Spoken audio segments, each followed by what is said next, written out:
सबसे पहले मैं अपने शिव गुरु और माता पार्वती के चरणों में प्रणाम करती हूँ। गुरु भाई गुरु बहनों के चरणों में प्रणाम करती हूँ। आज मैं आप लोगों के लिए एक नई कथा लेकर आई हूँ। मैं आपसे विनती करती हूँ कि इस कथा को पूरा सुने। पूरा सुनने से शिव जी का महिमा प्राप्त होता है तथा अधूरा सुनने से मनुष्य पाप के भागी बनते हैं अथवा शिव जी का अपमान होता है। इस कथा में यह ज्ञान मिलेगी कि भगवान भाव के भूखे होते हैं, धन दौलत या किसी और चीज़ की नहीं। एक गांव में एक चोर रहता था। वह बाहर चोरी करता था। वह गांव में भी कई जगह अपनी चोरी करता था, लेकिन वो कभी पकड़ा नहीं गया था। वह मजबूरी में घर चोरी करता था। वह पढ़ा लिखा नहीं था और उसके छोटे छोटे 2 बच्चे भी थे, पत्नी भी थी, इसलिए घर चलाने के लिए वह चोरी करता था। यह सब चोर की पत्नी को बिल्कुल भी अच्छा नहीं लगता था। वह हमेशा अपने पति को समझाती थी कि आप ऐसा मत करिए, चोरी करना सही नहीं है। फिर भी वह चोर नहीं समझता था, क्योंकि उससे ही उसका घर चलता था। उसे गांव में कहीं भी चोरी करने का मौका नहीं मिला। तभी वह अपनी नज़र घुमाते घुमाते उस एक मंदिर पर गई। वह मंदिर गया तो वह सोचने लगा कि इस मंदिर में क्या है, मैं क्या चोरी करूं जिससे मेरे घर में बच्चों और पत्नी का पेट भर सके। वह इधर उधर मंदिर में देखने लगा। तभी शिव जी के मंदिर में जाकर वह देखा कि जो घंटी था वह ऊपर में वह पीतल का था। वह देख के वो लगा कि यह वजन भी बहुत है ज़्यादा, ये बेचकर अच्छा पैसा मिल जाएगा, इससे हमारा घर चलेगा, कुछ दिनों तक चल ही जाएगा। तभी वह घंटी को पा नहीं रहा था। तभी वह सोचने लगा कि अगर कुछ मिल जाए तो इस पर मैं इसे निकाल सकता हूँ, लेकिन उसे कोई भी ऐसी ऊंची चीज़ नहीं मिली जिस पे वो चढ़कर वह घंटी निकाल सकता। तभी उसकी नज़र शिवलिंग पे पड़ी और शिवलिंग पर चढ़कर घंटी को निकालने लगा और जैसे ही निकाल कर उतरा वैसे ही शिव जी प्रकट हुए।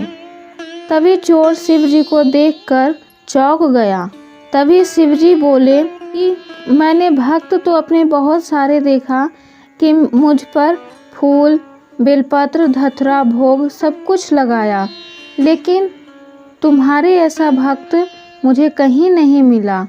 यह कि सब लोग फूल बेलपत्र मुझे अर्पित समर्पित करते हैं, लेकिन तुमने तो मुझ पर ही चढ़कर अपने आप को ही समर्पित कर दिया। तुमसे बड़ा कोई भक्त मैंने देखा ही नहीं। तभी शिव जी बोले, देखो तुम यह घंटी लेकर मत जाओ। तभी चोर कहने लगा, महादेव अगर मैं यह घंटी लेकर नहीं जाऊंगा, महादेव मेरे घर में बीवी बच्चे भूखे हैं, मैं कैसे अपना घर चलाऊंगा। मैं उतना पढ़ा लिखा भी नहीं हूँ और मेरे पास उतना धन भी नहीं है कि मैं कोई बिजनेस कर सकूं।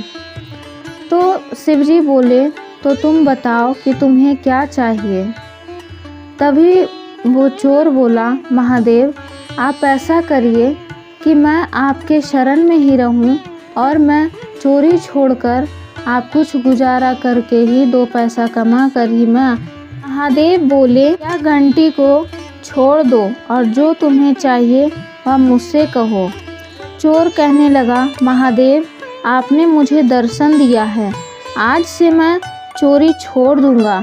बस मैं आपसे यह मांगना चाहता हूँ कि मेरा घर परिवार भी अच्छे से चले, मैं आपका नित्य दिन सेवा करूँ। तभी शिव जी बोले, तुम एक काम करना, तुम मेरे मंदिर के बाहर फूल बेलपत्र धतूरा पूजा की सामग्री यहाँ पर बेचना, तुम्हारा इससे अच्छा घर चल जाएगा और तुम नित्य दिन मेरी पूजा कर सकोगे और तुम्हारे फूल बेलपत्र धतूरे से पूजा की सामग्रियों से मुझ पर सब लोग पूजा करने आएंगे तो आधा फल तुम्हें भी मिलेगा।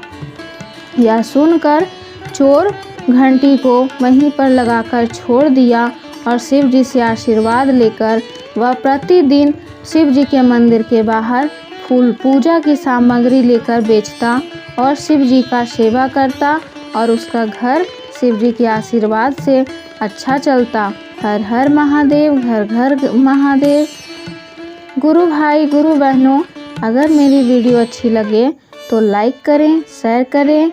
अगर आप मेरे चैनल पर नए हैं तो जल्द से जल्द मेरे चैनल को सब्सक्राइब करिए ताकि मेरा हर एक वीडियो आप तक सही समय पे मिल जाए।